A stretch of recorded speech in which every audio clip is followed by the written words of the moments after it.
Online ট্ৰেডিঙৰ ক্ষেত্ৰত দুজনকৈ মুখ্য প্ৰবঞ্চকক ডিব্ৰুগড়ত ধৰিছে, গতিকে গোটেই চক্ৰটো উৎখাত কৰি কিবা SIT গঠন কৰাৰ কথা চিন্তা কৰিছে নেকি?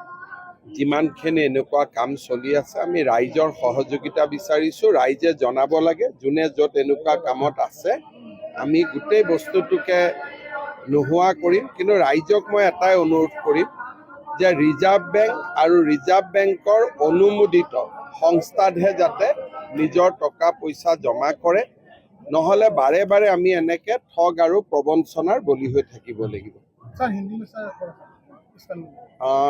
आज हमारा डिब्रूगढ़ में एक इस्कॉन का भव्य मंदिर का शिलान्यास हुआ, भूमि पूजन हुआ।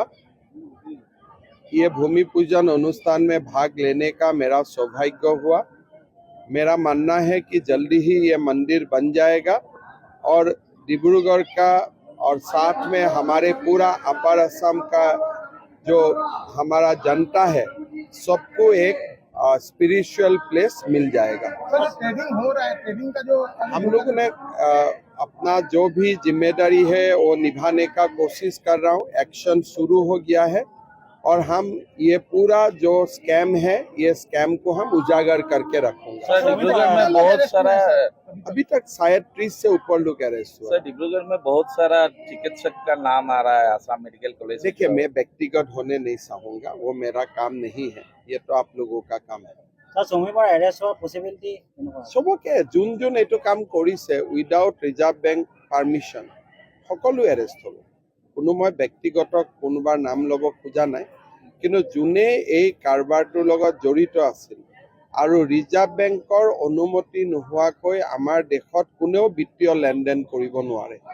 যিসকলে বিনিয়োগ কৰিলে গোটেই অসমৰে তেওঁলোকে জানি বুজি চৰকাৰক নুসুধাকৈ কাৰো লগত কথা নপতাকৈ বিনিয়োগ কৰাটো ভুল হৈছে। ভৱিষ্যতে যাতে এনেকুৱা কোনেও বিনিয়োগ নকৰে তাৰ বাবে মই অনুৰোধ জনাম আৰু পুলিচে চেষ্টা কৰিব কাৰ পৰা কিমান টকা যদি উদ্ধাৰ কৰিব পাৰি।